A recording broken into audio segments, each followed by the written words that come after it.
Graça e paz, aqui eu sou o pastor Márcio, professor de Introdução à Teologia Sistemática do Instituto Bíblico Graça Irresistível. Nós estamos aqui em mais uma aula, videoaula ao vivo aqui no Facebook, aberto para todos aqueles que quiserem participar, mas também especificamente para os nossos alunos do curso. É um caminho que nós utilizamos para facilitar o entendimento da matéria, dando aula através do Facebook. Eles têm a apostila, tem o fórum, tem algumas coisas que é só para os alunos do Instituto. E aí está um incentivo para você que está nos assistindo, também possa fazer parte do Instituto Bíblico Graça Irresistível. O assunto que nós vamos trabalhar aqui é sobre os períodos da teologia dentro da história da igreja, como que a teologia vem sendo desenvolvida ao longo dos períodos da história da igreja. Isso é uma maneira da gente poder enxergar como que Deus providencialmente vem cuidando do seu povo para que nós possamos ter conhecimento da palavra. A teologia ela é um desenvolvimento constante e nesse sentido é importante que nós olhemos para a história com essa perspectiva.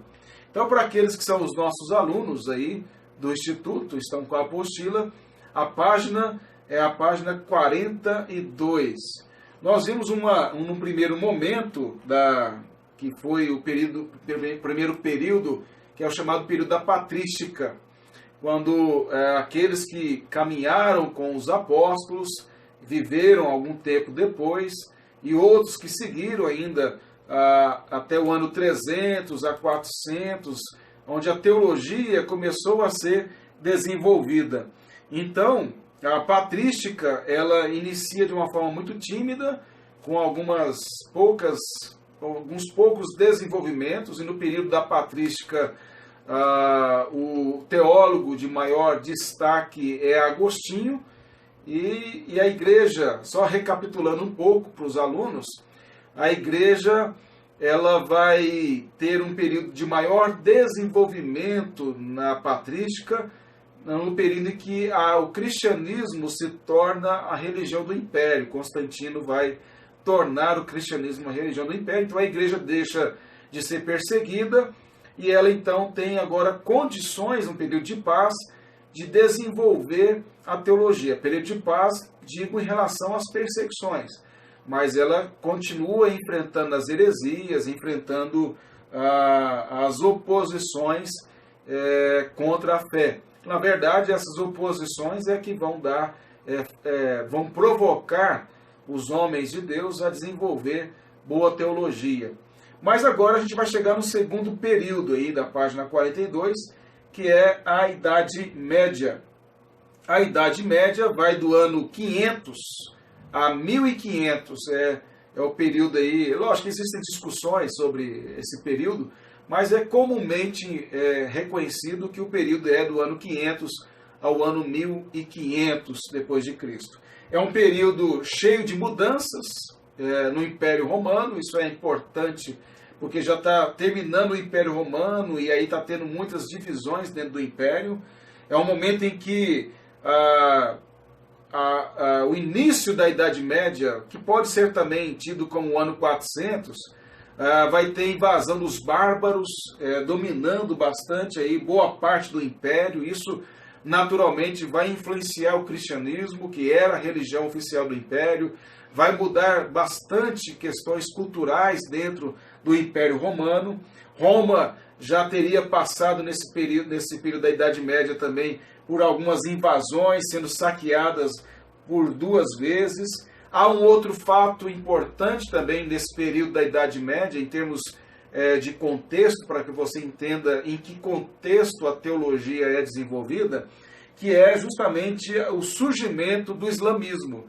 Aí no ano 700, 711, vai surgir aí, um pouco antes, vai surgir o islamismo, e ele vai crescer bastante no Oriente no ano 700, vai crescer bastante, vai se expandir pelo Oriente, pela África, e isso vai trazer algumas mudanças dentro do cristianismo, algumas novas provocações teológicas, dentro desse cenário aí.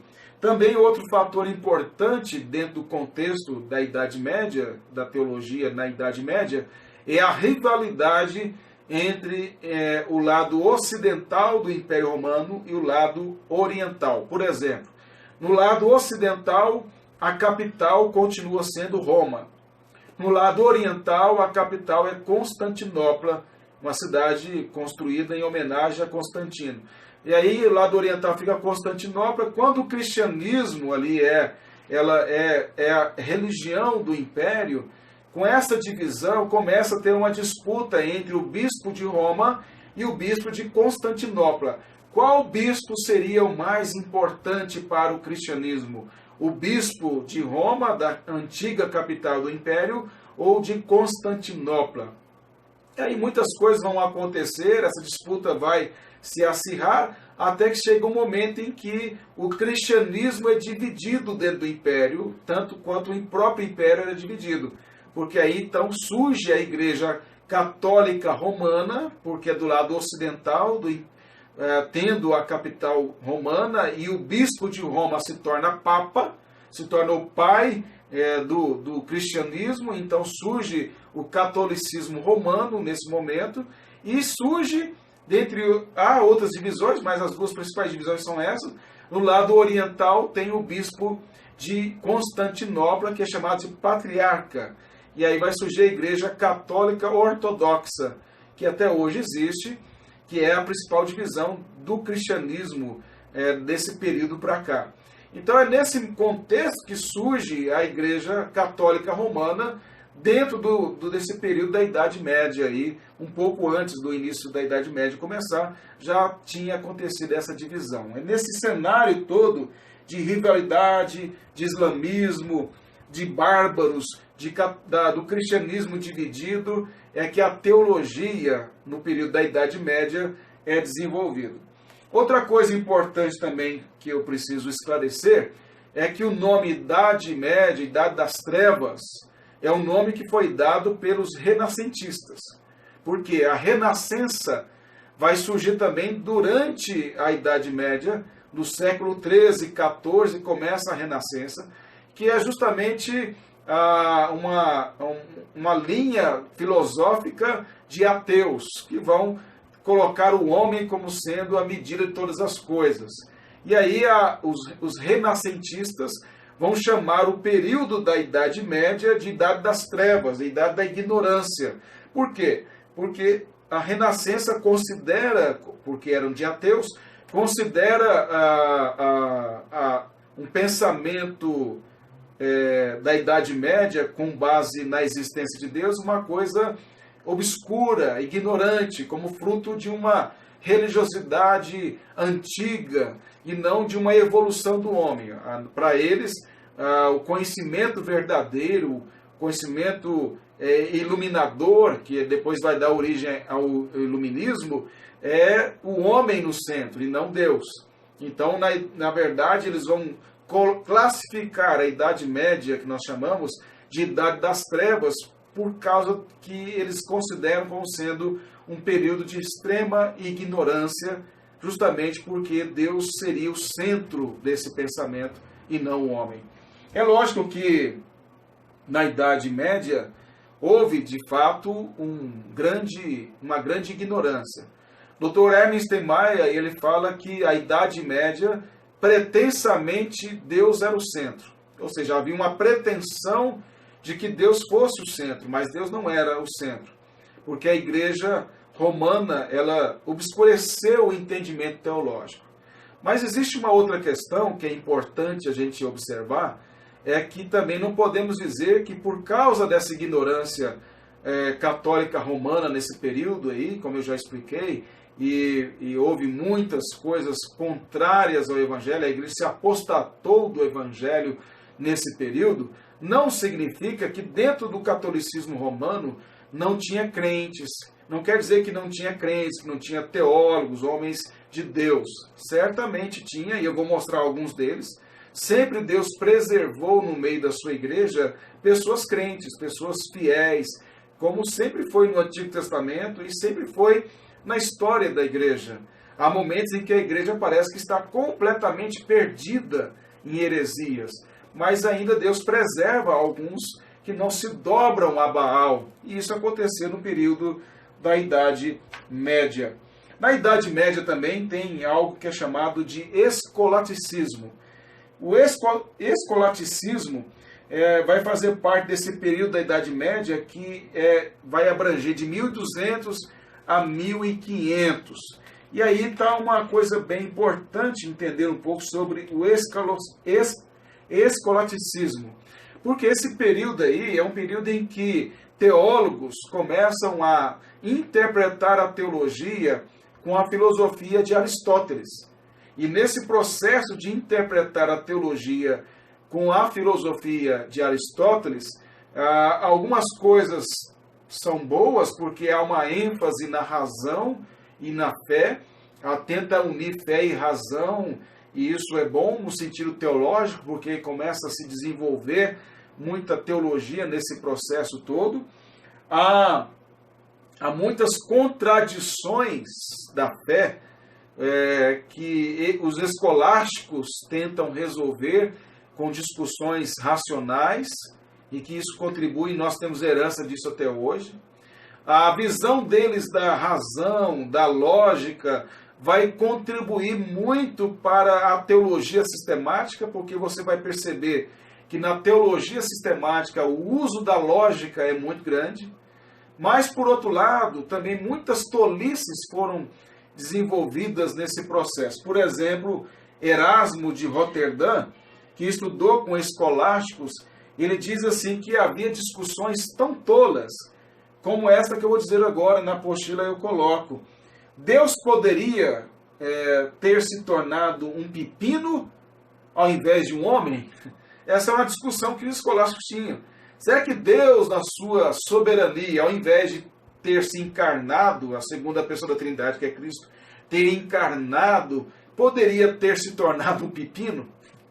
É lógico que a gente olha isso aí hoje, é ridículo, uma coisa, e não deixa de ser. E até engraçada, mas era uma discussão séria. Quantos demônios caberiam na cabeça de um alfinete? Coisas assim. Então havia discussões tolas,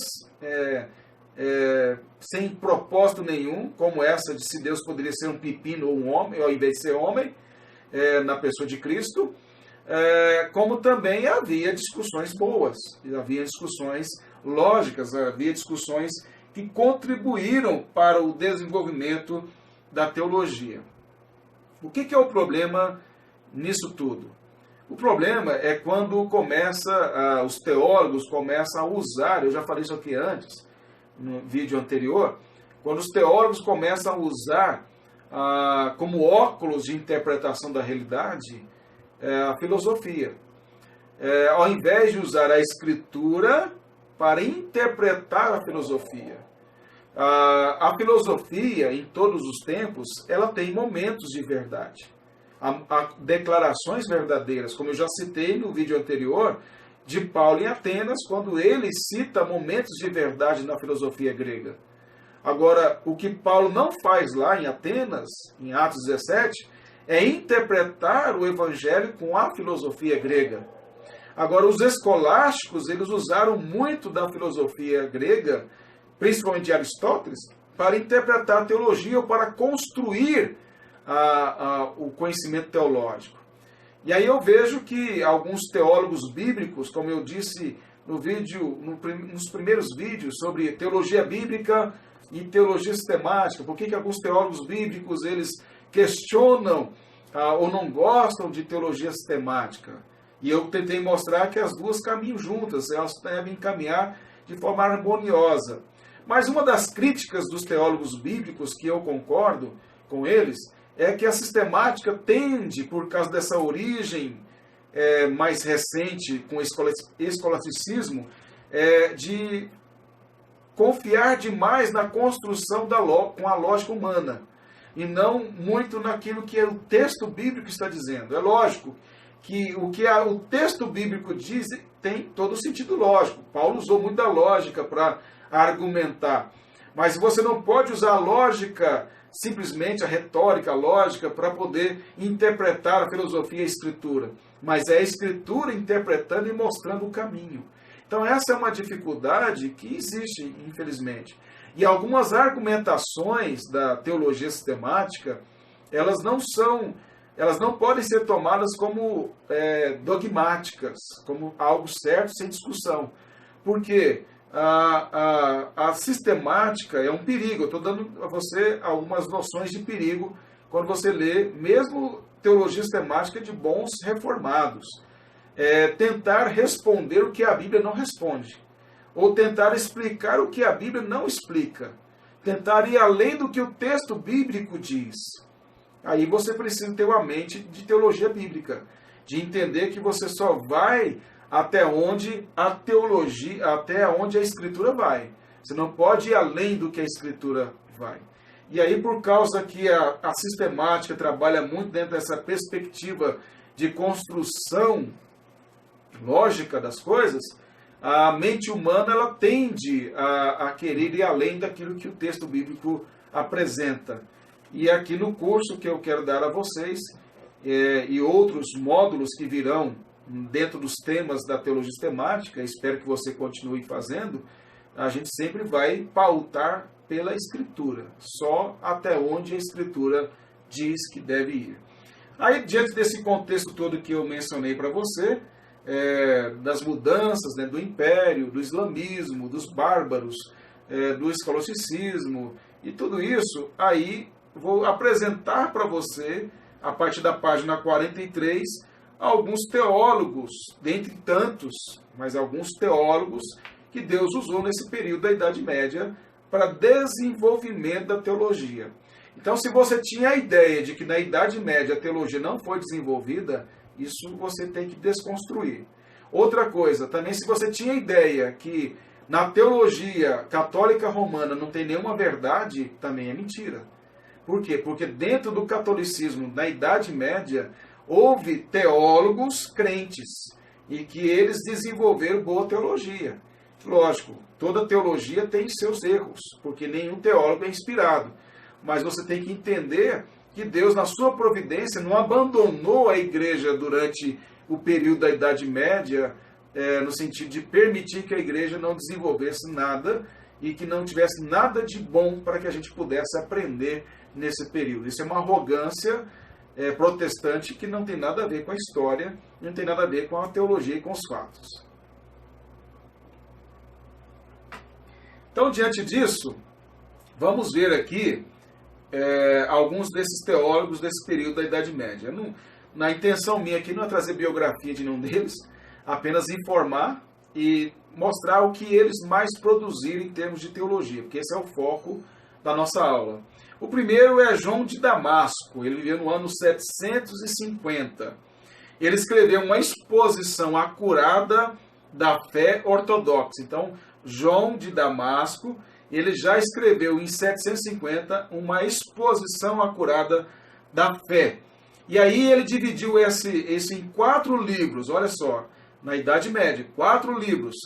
O primeiro livro seria sobre Deus e a Trindade, então seria sobre a Trindade, o ser de Deus. O segundo livro que ele escreveu, a criação e a natureza do homem. Terceiro livro, Cristo e a sua encarnação, morte e descida ao Hades. E o quarto livro foi a ressurreição e reinado de Cristo. Olha, o que ele escreveu, já existia a Igreja Católica Romana, o que ele escreveu aqui é teologia boa. E que certamente Calvino, Martim Lutero e outros reformados utilizaram como consulta para poder desenvolver a própria teologia. O que Calvino, Martim Lutero, Martin Bucer, Zwingli e outros teólogos importantes dentro da Reforma, eles não desenvolveram uma teologia do zero. Eles consultaram a patrística, o período dos pais da igreja, e da Idade Média. E João de Damasco, sem dúvida alguma, deve ter sido consultado por eles, porque ele escreveu 4 livros de teologia, e bons livros, dentro daquele contexto. Anselmo é outro também, ele viveu em 1033 a 1109, ele era arcebispo de Cantuária, e escreveu a seguinte obra teológica. Ele escreveu da crença à Trindade e da encarnação do Verbo. Então, escreveu sobre a Trindade sobre a encarnação de Cristo. E o outro que ele escreveu foi Porque Deus Homem. Essa forma dele escrever, tratando da Trindade, da encarnação de Cristo, porque Deus se tornou homem, isso é porque havia ataques heréticos contra essas verdades. Como eu já disse no vídeo anterior, esses teólogos desenvolviam temas com base também para dar resposta às críticas e às heresias. Era também não só teologia, mas apologia à boa teologia. Por exemplo, hoje nós temos quais são os ataques que nós temos sofrido em relação à nossa fé? Com a teologia da prosperidade, o homem tornou-se o centro e a razão de todas as coisas. E qual tem sido a teologia mais desenvolvida nesse processo aí? É a soberania de Deus, a glória de Deus. Tem sido enfatizado pelos teólogos modernos isso como uma resposta aos ataques da teologia da prosperidade. Então, em cada época, ocorreram ataques que provocaram nos teólogos desenvolvimento acerca de algum ponto teológico. Anselmo também escreveu um argumento sobre predestinação, seguindo Agostinho. Então, a predestinação também foi desenvolvida por Anselmo, seguindo as argumentações de Agostinho. Agostinho de qual período? Da patrística, é o período anterior ao de Anselmo, já tratava disso.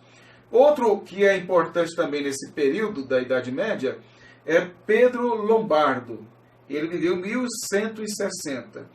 Ele escreveu 4 livros de sentenças ou pensamentos ou máximas que ele escreveu. A primeira obra seria considerada aí de Pedro Lombardo, seria a primeira obra de sistemática dentro do modelo atual, próximo do que nós temos hoje.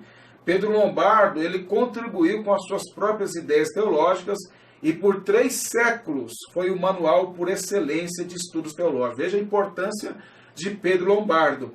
Ele escreveu e por 3 séculos a sua teologia sistemática foi um manual teológico. Se hoje nós lemos, vemos bastante